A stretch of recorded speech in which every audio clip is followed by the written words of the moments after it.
Yang ke-14, kadangkala syaitan penyadap berita itu terkena meteor sebelum sempat menyampaikan kalimat yang didengarnya. Dan kadang-kadang juga sudah sempat menyampaikan ke telinga manusia menjadi abdinya atau hambanya sebelum terkena meteor. Ya. Lalu teman-teman tahu ya, itu dukun, peramal, penyamar, penyihir itu untuk minta satu hajat sama syaitan susah sekali, susah. Ritualnya banyak, pengorbanannya banyak. Sembeli darah lah, buat kemusyrikan lah, apalah segala macam. Pernah saya lihat cuplikan, ada satu dukun ketangkap di Saudi. Ini dianggap dukun terhebat dari Mesir waktu itu.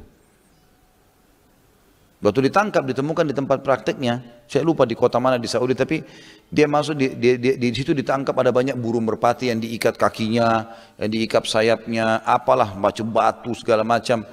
Maka itu namanya uqad. Dukun itu paling suka mengikat-ikat. Makanya kita bilang misyarri naffatsati fil uqad.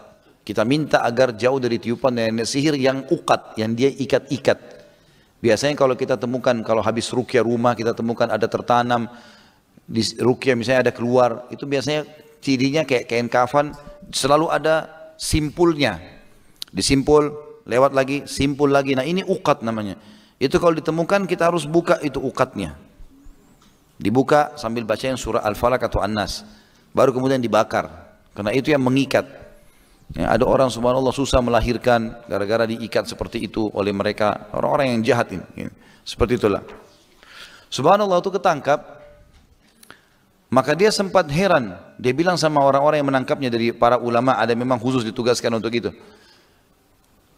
Dia bilang, bagaimana kau bisa tangkap saya? Padahal saya ini dukun yang paling hebat. Semua wilayah ini saya sudah kirim jin-jin, setan-setan, anggota saya yang saya bayar gitu. Saya sudah kirim semuanya. Maka kata dia, kamu terlalu bodoh, kata syekhnya. Kamu terlalu bodoh untuk berpikir situ. Cukup satu hadis saja saya jawab kamu. Kata Nabi SAW, siapa yang keluar dari rumahnya membaca Bismillah, tawakkaltu ala Allah, la hawla wa la quwata illa billah. Dengan nama Allah aku bertawakal, berserah diri kepada Allah, tidak ada dan kekuatan kecuali milik Allah.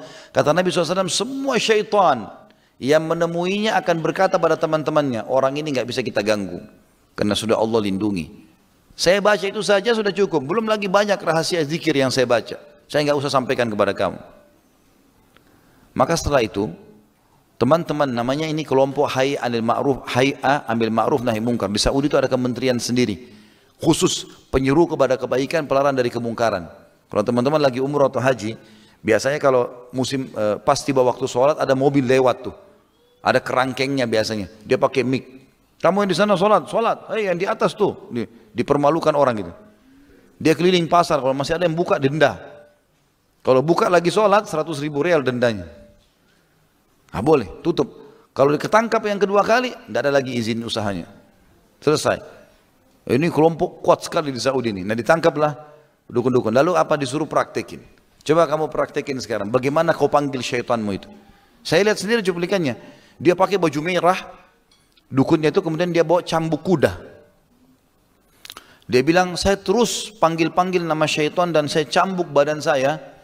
Pada saat badan saya sudah mulai mengeluarkan darah, sudah kesakitan, baru saya dengar suara. Seperti saya diilhamkan untuk begini dan begitu. Kadang-kadang untuk meminta satu permintaan itu butuh pengorbanan yang luar biasa. Korbanin darah ayam sekian, apalah segala macam gitu. Jadi seperti itu. Kalau kita faham ini teman-teman sekalian, kita harus tahu bahwasanya dengan Allah SWT sangat mudah. Hadap kiblat, bahkan kita lagi duduk bisa berdoa kepada Allah SWT. Tinggal mulai dengan tahmid dan salawat lalu sampaikan hajat kita. Selesai konsepnya. Itu kan? Sederhana sekali. Dan dari sekian banyak permintaan kita kepada Allah, yang Allah belum kasih hanya sebagian kecil. Coba kita lihat. Bapak Ibu, bukan tiap hari kita lapar? Tiap hari kita haus? Ya, tiap hari kita capek, apa yang kita bilang? Lapar. Makan kan? Haus. Minum kan? Kalau enggak masa bisa hidup sampai sekarang? Capek, tinggal tidur, istirahat. Sekian banyak teman-teman sekalian yang kita butuhkan Allah kasih semua. Yang Allah belum kasih sebagian kecil. Mungkin ada satu hajat, dua hajat. Ya memang Allah tidak kasih karena Allah tahu kalau dikasih bahaya nih orang. Makanya Allah bilang dalam Al-Quran, bisa saya kalian suka sesuatu tapi buruk buat kalian. Bisa saya kalian benci sesuatu tapi baik buat kalian. Allah lebih tahu, kalian tidak tahu. Jadi jangan konyol, jangan kita lupakan nikmat yang banyak gara-gara satu permintaan yang belum Allah kabulkan.